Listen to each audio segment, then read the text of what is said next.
right, welcome everyone. I just want to say welcome to Life Chats.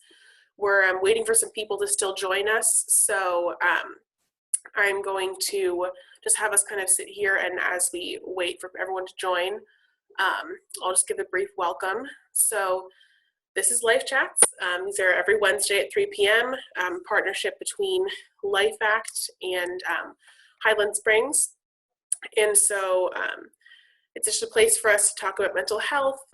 We have a licensed therapist, Jenn Reed, who's going to talk to us about depression today. So we're just going to take a few minutes here, let everybody come into the room, and we'll get started really soon. So I appreciate your patience.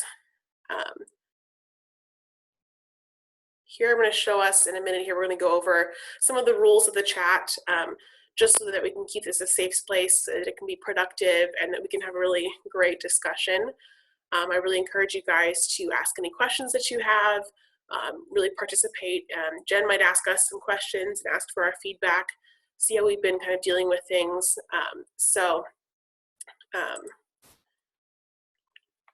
Here I will show us the rules page.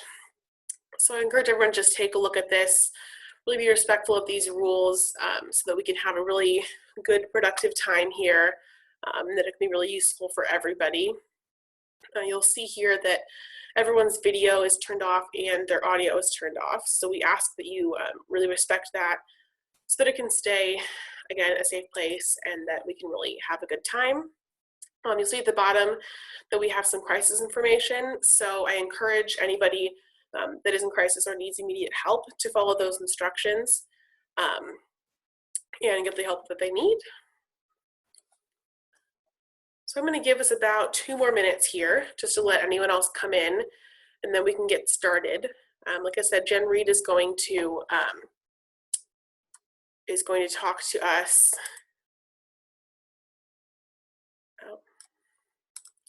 Is going to talk to us about depression today, and so if you guys have any questions, I encourage you to start thinking about things, think about things you might want to ask, and then we can get going. I also ask too that you guys save any questions you have for Jen. I'm not a therapist, I just work for LifeAct. So I help bring programs to schools. A lot of you might have heard about us that way if we've come to your school and talked about depression and suicide before, or you might be just hearing of us for the first time. So in that case, welcome. And I'm gonna let another person here, we'll give it 1 more minute, just so that anyone who comes in gets a chance to look at the rules, be introduced, and then we can get started soon. The plan today is Jen's going to talk for, around 20, maybe 30 minutes about depression. She's going to, in that time, you're going to ask questions. We're trying to keep the kind of really educational content lesson shorter so that we have time to ask any questions, have a discussion. Jen is going to facilitate that discussion between all of us so we can see how everyone's been coping and dealing with things. And so that should be really great.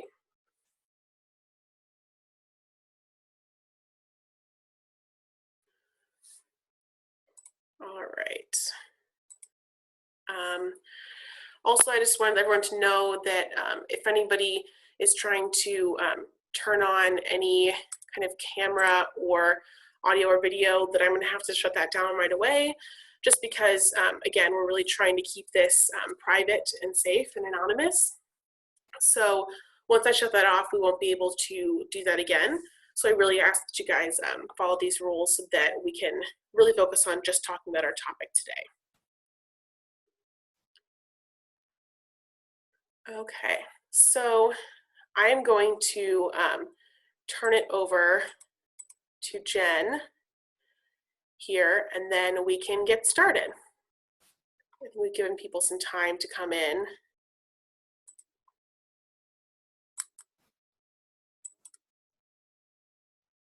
Okay.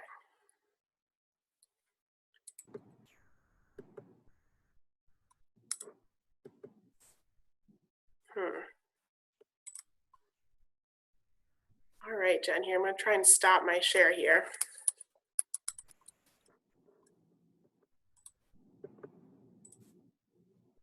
There we go.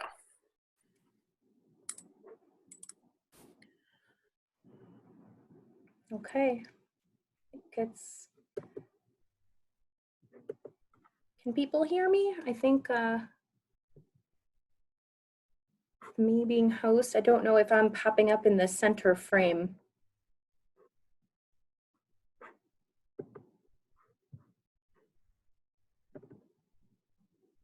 Okay, somebody said that they can hear me. I think I'm still seeing your screen, Amanda, in the middle.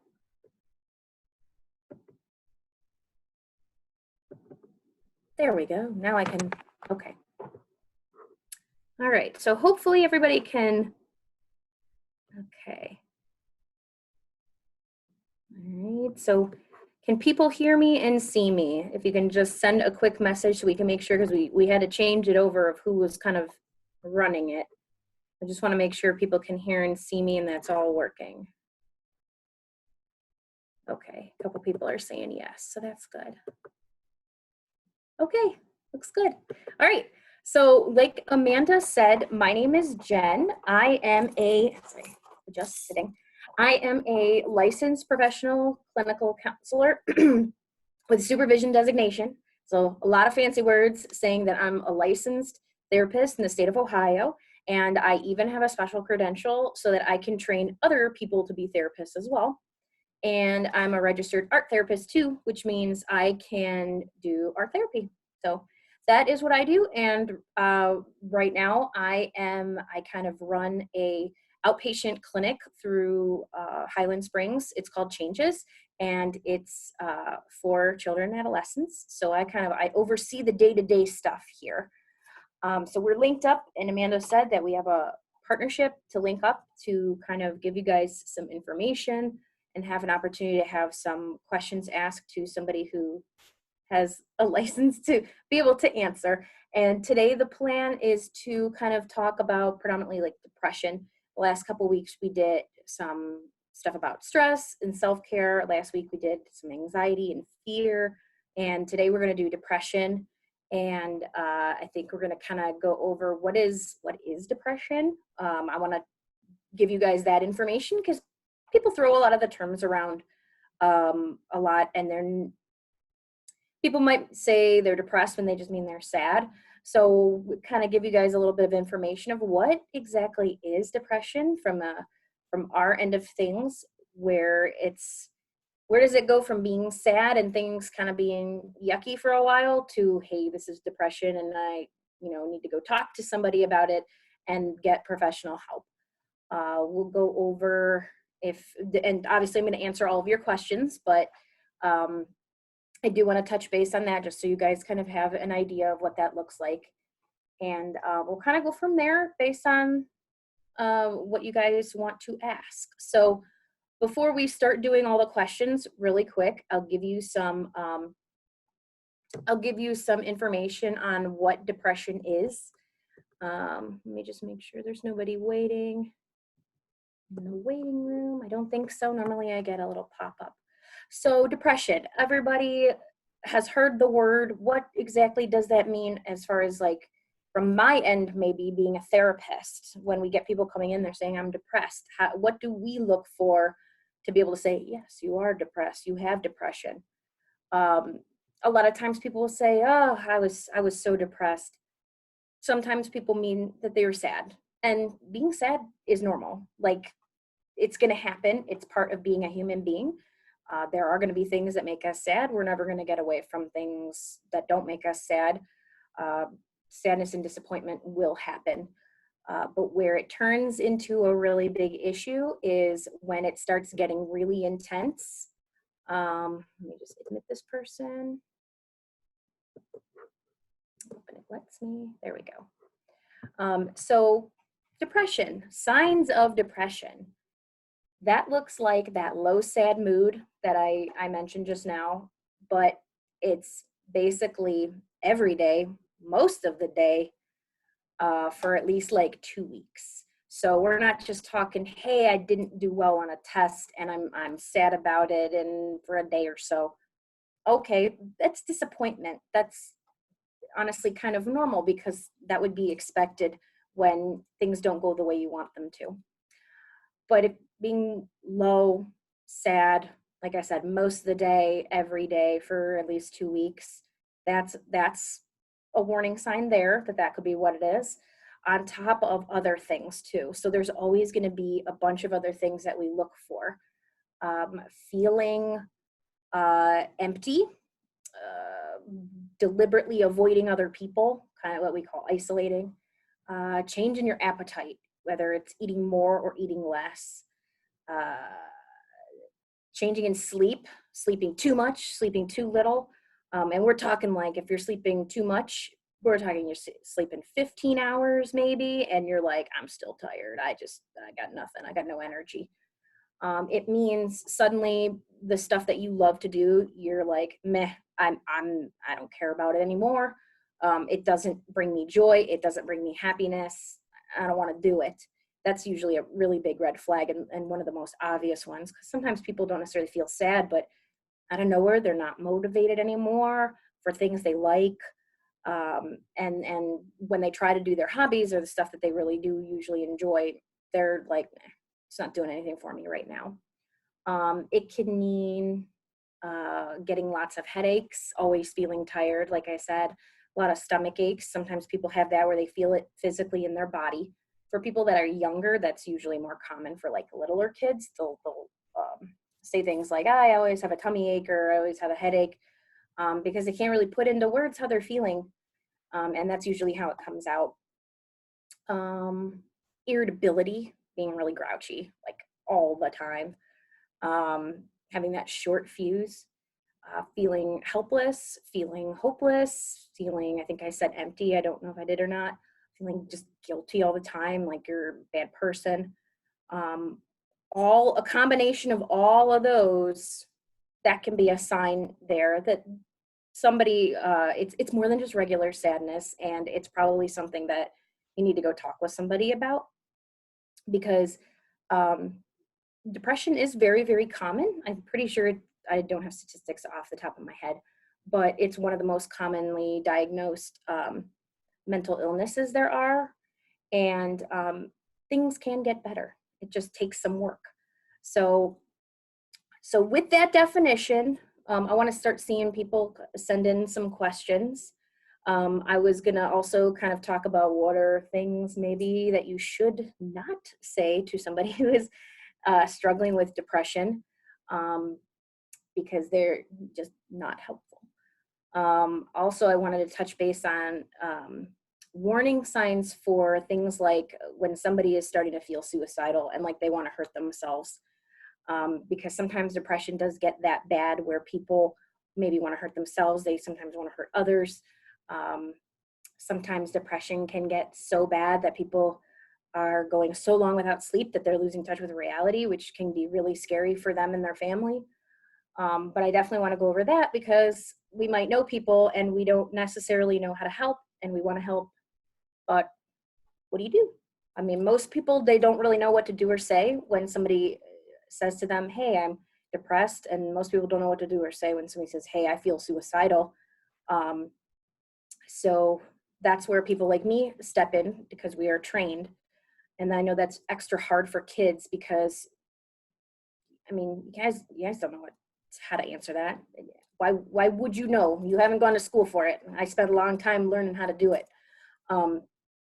So that's okay. And I can fill people in on some suggestions on what you can do as a person to maybe potentially support somebody. So let's see, I got a question here. Somebody said, so depression can cause you to lose motivation. Sometimes I don't even feel motivated to get out of bed. Yeah, it can do that. Where you just can't get up and get going. Now, sometimes we just aren't motivated, and that maybe it's because we got to do something we don't want to do. That's not necessarily a depression thing. That's called I don't want to do what I'm supposed to do. So I think everybody kind of, and I'm included, when they wake up in the morning, everybody has a thought of, meh, I got to go to work or school today, and I don't want to. I'd rather stay in my bed. I mean, that's normal. Bed's comfy. You want to keep sleeping. but being able to continue to get up and go and do those things, that's a good sign right there. If you're not motivated at all and you're then avoiding going to school, you're avoiding going to work, you're not doing all the things that you need to be doing. Maybe it's you have no motivation and it's so bad you can't even brush your own teeth, you can't take a shower, you can't take care of your body. Some people, their depression gets so bad that they do just lie in bed all day. Um, but you really would have to, we always have to look at all the other pieces, because it's not just one of the symptoms that I listed, it's a combination. There always has to be like a combination going on in order for it to kind of be considered depression at that point. So one thing by itself, so I know one of the things people look for is, are you crying a lot most of the day, every day? Okay, but if your cat just died, that's a normal reaction. It wouldn't necessarily mean depression. That's an appropriate, normal, expected reaction. So just keep that in mind. It's really a combination of a lot of things going on. The best thing to do is, if you are wondering, hey, am I depressed? See about going and talking to somebody. Sometimes people are worried, hey, yeah, I do. Like you said, Jen, I struggle with even getting out of bed and getting motivated, and I do feel cranky and I have a hard time sleeping. Okay, so go talk to somebody and find out if that's what's going on. Could also maybe be something else. Sometimes people have vitamin deficiencies that look like that. So that's where having a professional will come into play, because we look at all of those factors before we give like diagnoses. All right, I got a question here, or a statement I should say. Somebody was talking about the recent passing of a family member and being sad about that. That's normal. That's to be expected. That's called grief, and grief is a big, long process. People can become or start to show signs of depression later on in the grieving process as they're going through it. That's considered normal too. It is something that people should go and get help for, though, to at least have that support, to have somebody to talk to, because the grieving process, I mean, it's obviously not a good time. It's not fun. It is something we have to navigate, and there's no real right way to grieve. There's definitely wrong ways to grieve. Lashing out at people, hurting yourself, using drugs or alcohol, stuff like that. Those aren't good ways to cope, but there definitely are no like right way, and there's no timeline for that. So I said, how do I help a friend who has depression? So things that right away, if you think your friend, I guess the question would be, do you think your friend has depression? Or did they say to you, yes, I have depression? If you're concerned that you think your friend does have depression and you want to open that discussion, I think a good thing to do would be to say, hey, I noticed that you've been seeming extra sad lately. How are things going? And just start there. If if you feel like you want to point it out to them that you think that they might have depression going on, open up that discussion, see where that goes. And basically, based on what they say, you could say, maybe you should go talk to somebody, and then offer to. So for kids, honestly, one of the best places to start is if you do not feel comfortable talking to an adult or encouraging your friend to go talk to their parent. Maybe they don't want to talk to their parent. Right now, you have the opportunity to get in touch with your guidance counselor still while school's still in session. That is a big part of their role in school. If not, and you are really, really worried about them, maybe it's depression and then it's turning into they're making really worrisome comments. You might need to tell your parent, and maybe they have to kind of contact the other parent. I've seen that happen before. Let's see if I can get some more questions from you guys right now. I could definitely start to tell you. Okay, somebody said, what about somebody who isn't sad all the time but mad all the time? Maybe, could be. Everybody kind of reacts differently. If it's always mad and Are they getting to the point where, are they starting to break stuff? Are they always getting into arguments, fights, stuff like that? Um, you know, being able to mention that to them. Hey, I noticed you seem mad a lot. Is there anything I can do to help? Sometimes it's not even that. Sometimes people have stuff going on that we don't know about. So if it's not always something we've done, or maybe, as far as being angry, you never know. There's a lot of stuff that could be going on. And really, that's where a professional will have to look at it, and they will have to take all that information, and then they will kind of say, yeah, it looks like that could be what is going on for you right now.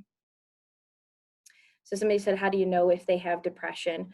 I mean, if you're not a therapist, you're not going to be able to diagnose, obviously. But if you're seeing signs like that I had mentioned, that would be a good time for you to say, hey, is everything going okay? And depending on what kind of relationship you have with that person, to be able to give the suggestion of, hey, maybe we should, could go and talk to somebody about it and maybe get some help, because, no one wants to live that way. I mean, for anybody who has actually experienced or been diagnosed with depression, it's it sucks.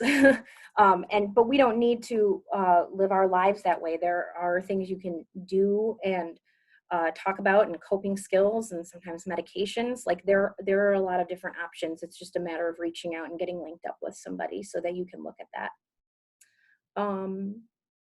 So if somebody does say to you or tell you that they have depression, or they think they have depression, I can definitely tell you some things that you should not say to them, because they are not helpful. And for people who, if you yourself have been diagnosed with depression, if you have heard these things said to you, they probably made you just really frustrated. So things not to say. I was depressed once, and I just stopped being depressed. Uh, that that is not how depression works. That is probably more being sad. Um, but depression, typically, it's not just like you wake up and you're like, it's done. If it was, trust me, if it was that easy, there'd be no reason for me to do my job and for me to have one, because it would just be like, boop, you just turn it off. Saying things like, oh, you just need to be more positive. That can be really, really frustrating and upsetting. Um, Giving suggestions and saying things like, you just need to exercise more, or you just need to stop eating sugar, all those things. Yeah, those are helpful as far as like lifestyle choices. But with the way depression works, it doesn't just come out to just boom, hey, I no longer eat. I go out for a run every day, so now my depression is cured. That's just not how it works. It can be helpful. It's a good coping skill, but it doesn't just make everything go away. Saying to somebody, you just need to snap out of it. Once again, can't just turn it off. Most people who have depression will tell you right away, if they could just turn it off, they would. No one wants to be stuck in that mode. It's not fun. Saying things like, you don't have it as bad as other people. There are other people that are out there and things are terrible for them. Giving examples of maybe other people's struggles, definitely not helpful. That basically says to somebody, how you're feeling is not valid, because here's the thing, pain and all those experiences, it's not a competition. It's not. Yes, in comparison, some people do have things going rougher for them at that moment in time. Okay. But that doesn't mean that your own experience and how you feel does not warrant attention and that it's not valid. So saying that to people is kind of, it's what we call invalidating, kind of making it seem like, well, how you feel doesn't matter because look at all the other people that are worse off.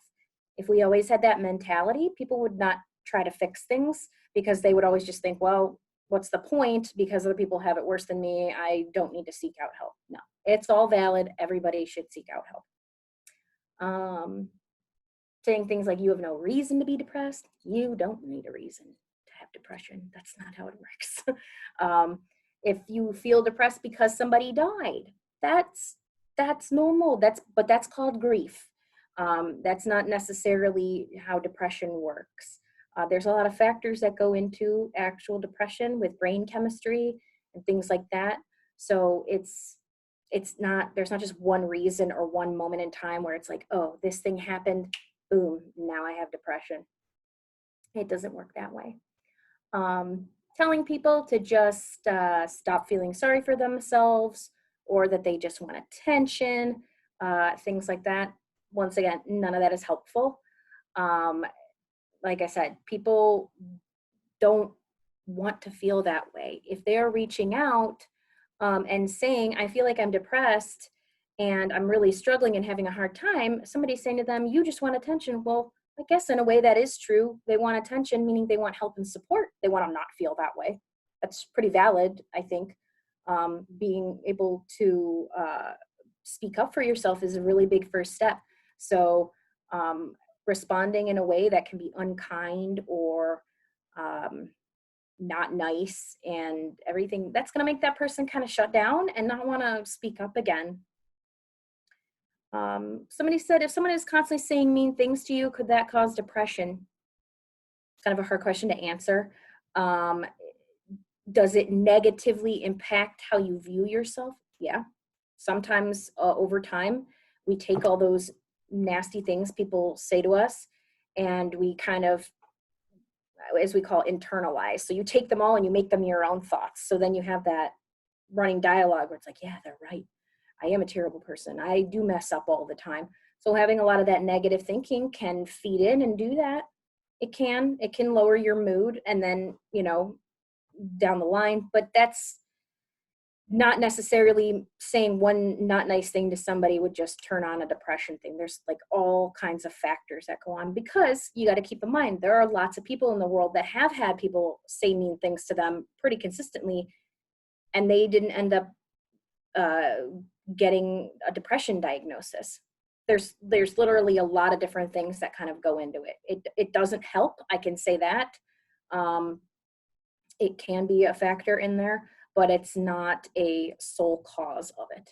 So it's kind of a hard question to answer. Somebody else asked about if parents have depression or brothers, sisters, family members, do you have it? Not necessarily. Similar thing. Just because other people in your family have depression or any kind of mental health diagnosis, it doesn't necessarily mean you're going to get it. So like if your mom or dad or your parent, they have like diabetes, that doesn't necessarily mean you're going to have diabetes. Now, does it then say, hey, we need to watch a little closer for this because you might be a higher chance of having it? Yes. So that's something to keep in mind. That works similarly with people who struggle with addictions to drugs and alcohol. If people in their family struggle with that, the likelihood of maybe having that problem is a little higher. It's not a guarantee. There's still a lot of different factors that go into it. It just means, hey, I might need to watch that a little bit closer so that when I start showing any symptoms or warning signs or things like that, I need to go and talk to somebody right away, because it's a little bit more likely that that's what it is that's going on. But it's, like I said, not a guarantee that you will have it. It's not infectious. That's not how it works. It's not like COVID. Everything going on right now, that is not how depression works. That is not how any mental health stuff works. It's definitely, there's a lot of components that go into it, but just because somebody else has it does not mean that you will have it too. And some people asked about things like some people, when they are depressed, do hurt themselves on purpose. That can happen. That is not necessarily part of, like, when I see that, I won't, as a therapist, somebody comes in, they tell me what's going on, that doesn't necessarily say to me that somebody has depression because they're hurting themselves on purpose. That is more of, hey, this is a sign that somebody's really having a hard time coping with whatever they're experiencing, because that's really what it is. It can be a really bad, but it's a way for people to navigate through the really big feelings and emotions that they're having at that point in time. but it is not necessarily a symptom or anything per se. So let's see, other things. I definitely want to touch base to um, go over kind of things that are warning signs where if somebody does have depression, whether you have depression, you know somebody who does, you know somebody who's having a hard time in general, what are signs that maybe somebody is starting to become suicidal, where they're thinking about hurting themselves in a very serious way. Because it is very important to know those things. Because one of the myths about how suicide works is that nobody gives off any signs. People typically do. There are little things, sometimes it's subtle, but there are certain things to just pay attention to, and you know, not shy away from asking somebody about it. So one of those clear things is somebody saying, I want to kill myself. That's a pretty clear and obvious one. Don't brush that off as they just want attention. We should always take all of those comments seriously, because even if somebody maybe was not serious, what if they were? And don't want to take that risk that something bad will happen. So people who talk about wanting to kill themselves, if they're always talking about how they feel very hopeless, if they're talking about how they're such a burden to them, their family, their friends, that they have no reason to live, things like that, that's all very concerning talk. When you're looking at behaviors, like stuff that they're doing, if they're maybe starting to use drugs or alcohol, that not by itself, but when you're looking at a big picture, you're starting to see that stuff go on, where you're getting, and they're making really scary or frightening choices. Maybe you know that they've been looking for ways that they could potentially hurt themselves, like researching online or asking kind of weird questions. That can be an indicator. Just avoiding people completely, not doing any of the things they like. So obviously some of that looks like depression. Visiting or calling people to say goodbye, giving stuff away, that's a big red flag. Acting really reckless, like I said, with like using drugs or alcohol, or just reckless behaviors. When we talk about being reckless, like doing stuff that's dangerous that could result in maybe dying, that is stuff that would be a bad sign too. Writing notes or wills is another one. And other things, like, so if some of that is going on and you know that person, they just had a really bad breakup, maybe there was something else major that happened, a big loss, like sometimes if that stuff is going on after somebody very important to them passes away, that's kind of concerning at that point. So when you're starting to see those things, the best thing to do is obviously open up the discussion and to say to them, asking them how things are going. But for kids, I guess I should say, you should pretty much always get an adult involved and say, I'm really worried about my friend, because that can be a really tricky, difficult thing to navigate. And like I said, there's people that are trained in order to do this, and you don't want it to get too big to where you can't necessarily be doing things the way I guess a professional could. So I know that there's been some kids who have said, well, my friends swore me to secrecy about, maybe they're hurting themselves on purpose. Maybe they did make comments that they were feeling like they wanted to kill themselves. And they said they would stop being my friend if I told anybody. I will tell you right now that that is a risk that you should take. You should definitely say, well, I might lose you as my friend. And yes, I'm going to break this secret. But it's better for your friend to be alive than to keep that secret. That's one of the biggest things. It's not, you should always, as we say, err on the side of caution and say, yes, I do need to get a grown-up involved in this, because I don't know how to help, and I care about you and I want you to get help.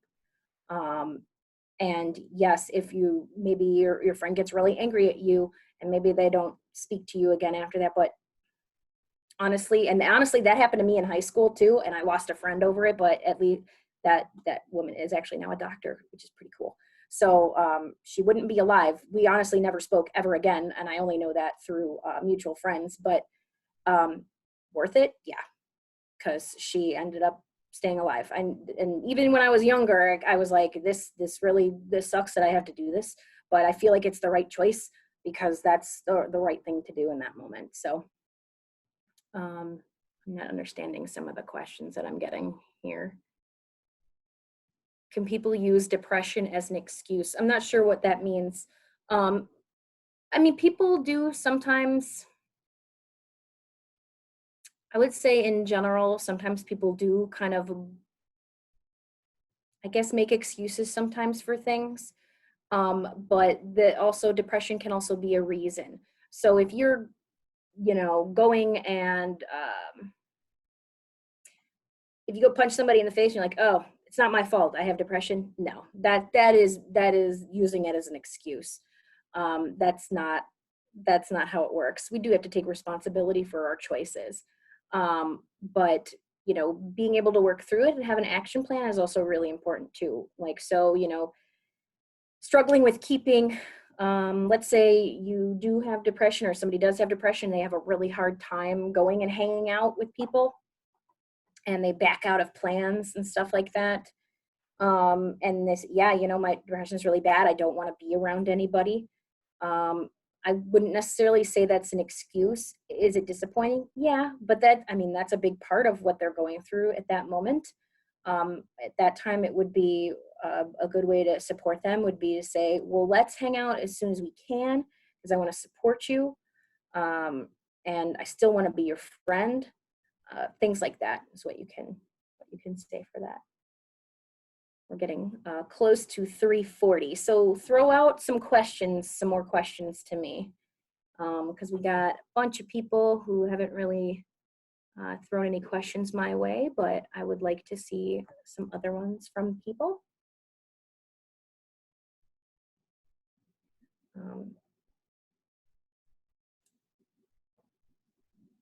No one can ever, another thing that's really important to keep in mind too is that if somebody is telling you that they have depression and they're struggling with that, you're not going to necessarily, it's not like the movies where you can do some big flowery speech and they will be like, you're right, I have so much that's awesome and I'm done.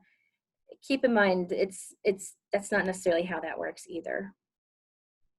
Okay, somebody said, can you get depression right after being really, really sick, like after a severe illness? Sometimes. Like, brain is weird.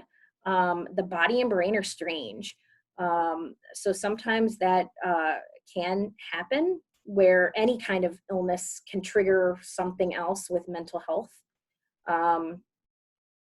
It's just, you never know. So if this person is looking like maybe they are behaving strange after a serious illness, that would be something to point out to them. Say, hey, I've noticed that ever since that stuff happened, you've been different. What's going on? Are you doing okay? And like I said, to just open up the discussion there, ask them how things are going. If they're saying like, no, I haven't been the same, everything has been terrible, I think I have depression. Okay, well then at that point you can give them suggestions to go like, hey, go talk to somebody. And sometimes the best thing you can do too to support somebody is you never know, you could always offer to be there when they tell their parents. Sometimes that can be helpful, just knowing you have a support with you. You can always offer that. Their parents may or may not be receptive, but if that makes you kind of feel safer to have that discussion, that can sometimes be helpful. But yeah, the body and brain are weird. They can do lots of things.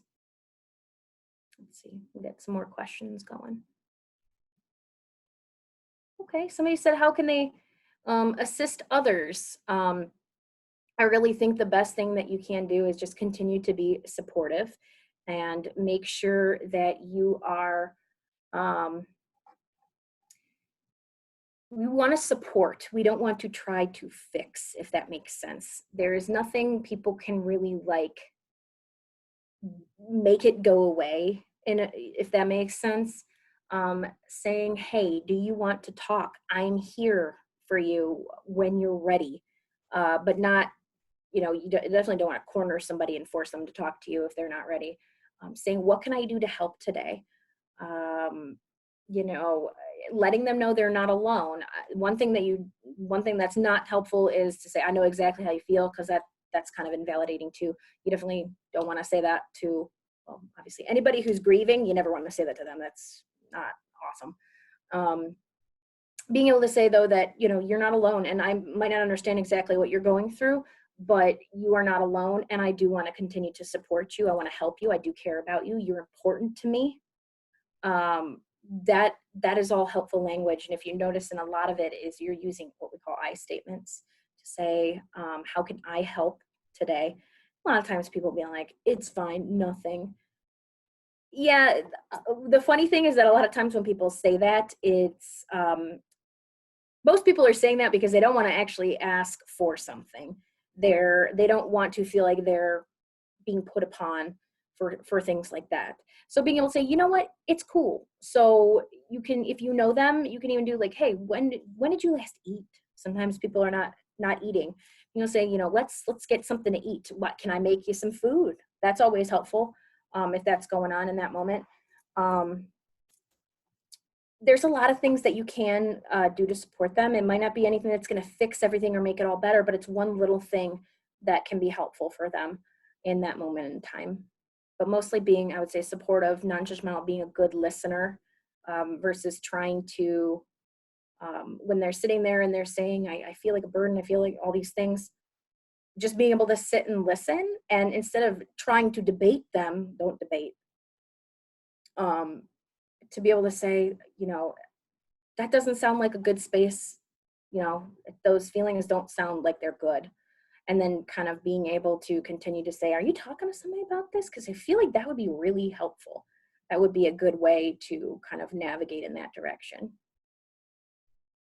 Okay. Somebody said, if you think you have depression, your family's trying to get you to open up about it and talk to them, but you don't want to, what should you do? Well, a couple things going on there. They obviously want to try to help. So that is a good thing right there. I'm just giving them a little bit of credit that they do seem to want to help and understand, because there are plenty of people who are like, I don't care, I don't want to get involved. So at some point, it is going to be helpful to be able to talk about how you feel. I would say that I would think at this point, if they're trying to get you to open up and things like that, starting out with, if you don't have like a counselor or a therapist, to be able to say, I don't feel ready. I don't know how to talk about it with you guys. Can I be linked up with like a therapist? A lot of people are very open to that because they're not sure what they would say anyway. And one of the jobs that I have as a therapist is helping that discussion go on, where we will work on, sometimes I'll work on with people communication skills so that they can learn how to talk and be assertive and advocate for themselves, and to be able to say, this is what I need, this is how I'm feeling, and to do it in a good way, appropriate way, where people will be more receptive to hear them. And I do that. I've done that discussion a lot with parents and kids too, to just be able to say, this is what they're experiencing. Because I know for a lot of people, the moments that they try to have those discussions, pretty often, anytime somebody is trying to talk about their feelings, usually what's going on is one or both people don't have awesome communication skills, and it just falls apart into a giant argument. So that's where me or any therapist would be an awesome third party to help that discussion go, to make sure people get the opportunity to have their fair share of time to be able to communicate, and to be able to say, all right, okay, wait, let them finish, and doing those things so it's a productive discussion and it goes somewhere and it doesn't fall apart to people screaming at each other and then storming out of the room and slamming the door. But that's where you can go, and when you do get somebody, that is a big thing you can work on if that's going on. So I would say that sometimes, I know with parents, they're very concerned if they think something is wrong, they want to make sure that you're safe. So you might have to compromise a little bit and be able to say, like, look, I don't want to talk about it, but if you're worried about me, I'm open to the idea of, what if we can be in the same room together so you know that I'm okay, but I don't necessarily want to talk about it right now. That's been a really good strategy that I've recommended to a lot of parents and kids, where parents can then see that, yes, my kid's safe. Okay, I know they're not alone in the room doing I don't even know what, which makes me really nervous, especially if they have hurt themselves before, or something has gone, like something major has happened, and the kids feel okay with that because they are like, I don't have to talk about it, and they're not going to push me to do it. That seems to be a good system, but you have to be able to say that to them. And I think it is fair for me being a parent to be able to say, if my child does not want to talk to me and I'm really worried, to be able to say, okay, we don't have to talk about it, but you do need to talk to somebody about it. So let's go find somebody that you feel comfortable talking to. That would be a really good strategy. So being able to ask for that too. All right, well, it's 1:45, so if we got more questions here, otherwise we can start to look at wrapping up. So that I'm not just talking. Let's see if I have any other points that I wanted to bring up potentially.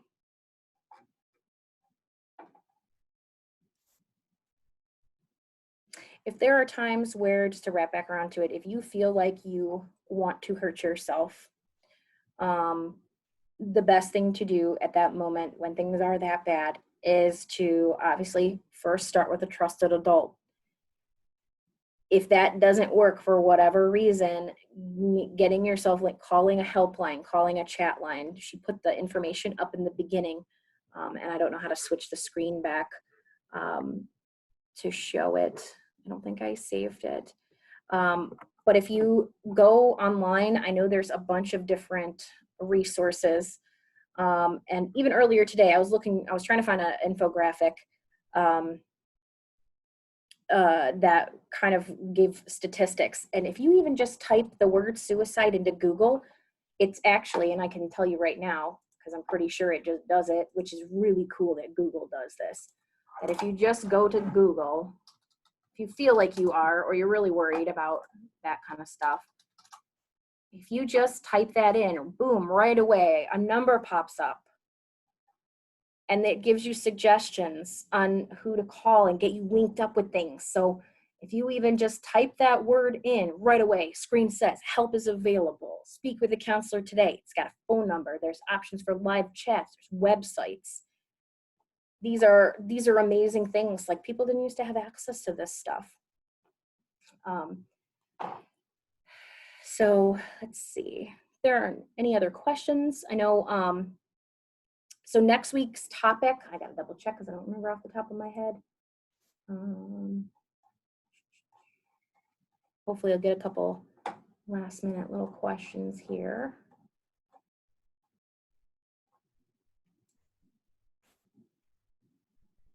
I think next week we're gonna go over things like high risk behavior. I kind of mentioned that earlier, that can be a warning sign. But in general, sometimes we do engage in what we call high risk behavior. Basically, we're not making good choices, unsafe choices, thinking about consequences of our choices, how to make some smarter, safer ones. We call harm reduction, having a safety plan.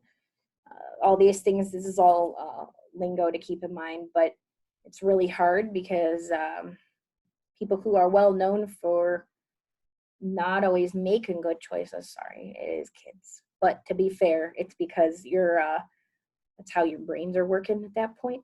So it's not an excuse. We always have to deal with the consequences of our choices, but it is harder to think clearly as you're growing up, and there's a lot happening and everything. So somebody said, if you feel worthless, what could you do to try to feel better? Well, my question to you would be, any of the other stuff that I started talking about and mentioning, the low mood, those kind of things, all of that stuff, I think it would probably just be helpful to go and try to talk to somebody right away, just to make sure it's not something that can't be helped through a professional aspect, I do recommend that you do get somebody involved to help you because, like I said, trying to do it on your own for most people doesn't really work. And it just makes it go on for longer when, hey, there are people like me who are literally trained, licensed. I went to school for this. I like to do it. I like to work with people and talk about it, and help them figure out ways to feel better, and or at least just not feel so crappy all the time and not feel horrible. That being able to work that out with somebody who can give you ideas, they can work with you on teaching you skills, stuff like that, looking at, well, why do you feel worthless? What's going on? What can we do to improve your self-image, your self-esteem? What are other things we can do? There's a lot that goes into that. I definitely would start with trying to talk with somebody, to kind of keep that monitored, because if that's going on and maybe you have some of the other things I mentioned, that might be really concerning at that point. And untreated depression that is untreated, that can result in a lot of stuff really falling apart. At the very least, people fail at school or they lose their jobs and relationships and stuff like that, but things will just continue to get worse. And taking that first step to feel better is really, really important. So it is 3:50. So next week we are going to, like I said, we're going to talk about at 3. We're going to talk about some high-risk behaviors. The week after that, I'm pretty sure we're going to talk about some communication and boundaries, kind of go over some ideas for that.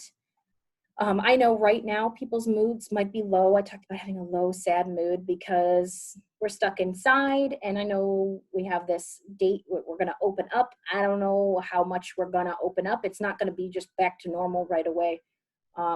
Having a low mood, being upset, being frustrated and sad because you can't go out and do the things you normally want to do, that's kind of to be expected right now. If that is all that's going on for you, that's one thing. But if the other things are going on that I mentioned too, that's where it would be concerning. We all have to try to figure out ways to navigate through this, because it sucks. We can't do what we want to do in the day-to-day, and do our hobbies and do all the stuff that we enjoy, and even just hanging out with people, obviously. So, okay, let's see, we got any last minute questions as we wrap up here?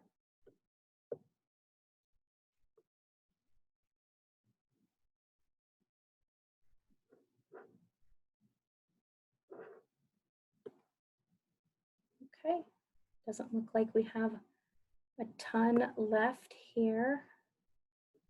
So I guess we will call it a day for today. I hope people learn some stuff. I hope that with that knowledge that I kind of went over about what that looks like, that maybe you've gained what we call insight. You're like, hey, maybe you heard that and you go, you know what? I do think I need to reach out to somebody. I think something might be going on. Or maybe somebody in your life where you're like, I think I should mention this to them, that they're really having a hard time. To keep all that information in mind, to make sure that people can get the help that they need and want, so that they can live life, not feel miserable all the time. I'm not saying every day is going to be happy and awesome and the best day of your entire life, but at least doesn't have to be the worst. And that's typically how people with depression feel, that every day is the worst day of their life. And that's not how we're meant to operate. So, but there is ways to get us out of that mindset. So, all right. I think we will end on that note. And then we will see you guys. Please come back next week at 3 o'clock, same like Wednesday. So I don't know what day that is in May.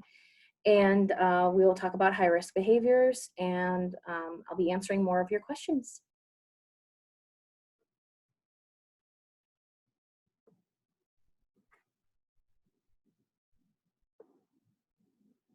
All right, y'all take care.